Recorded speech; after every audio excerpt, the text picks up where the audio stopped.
πριν μας ζητήσουν πάλι να τους ψηφίσουμε, ας θυμηθούμε τι έκαναν ή μάλλον τι δεν έκαναν. 6 χρόνια κυβέρνησης Νέας Δημοκρατίας, 11 μεγάλα σκάνδαλα, 11 μεγάλες αποτυχίες. Μία ενδεκάδα χωρίς μία μεταρρύθμιση. 1. Υπόθεση ΣΥΣΚΟ, Υπουργείο Παιδείας. Η Κεραμέως έδωσε τα προσωπικά δεδομένα μαθητών σε ιδιωτική εταιρεία, χωρίς να ρωτηθούν και χωρίς να αναλάβει ποτέ καμία ευθύνη.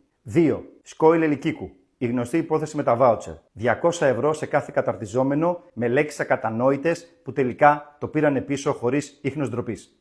3. Η γνωστή λίστα Πέτσα. Έδωσαν 20 και πλέον εκατομμύρια σε ΜΜΕ για να λένε τις ειδήσεις όπως αυτοί θέλουν. Ποιος πληρώνει? Εσύ. Ποιος ενημερώνεται? Κανείς. 4. Ελάχιστη βάση εισαγωγής. Χιλιάδες παιδιά μένουν εκτός δημοσίων πανεπιστημίων και τα ιδιωτικά κολέγια κάνουν πάρτι και οι γονείς βάζουν το χέρι βαθιά στην τσέπη. 5. Υποκλοπές. Το γνωστό Predator Gate. Η ΕΕΠ παρακολουθούσε πολιτικούς, δημοσιογράφους, στρατιωτικούς. Ο ανιψιός παραιτήθηκε. Ευθύνες όμως δεν αποδόθηκαν ποτέ. 6. Golden Visa. Οι ξένοι επενδυτές αγοράζουν ολόκληρες γειτονιές και οι Έλληνες δεν βρίσκουν σπίτια. Visa και Μπίζνα. 7. Τέμπη. 57 νεκροί. Χωρίς τηλεδιοίκηση, χωρίς παραιτήσεις, χωρίς καμία ευθύνη. Φταίει μόνο ο Σταθμάρχης.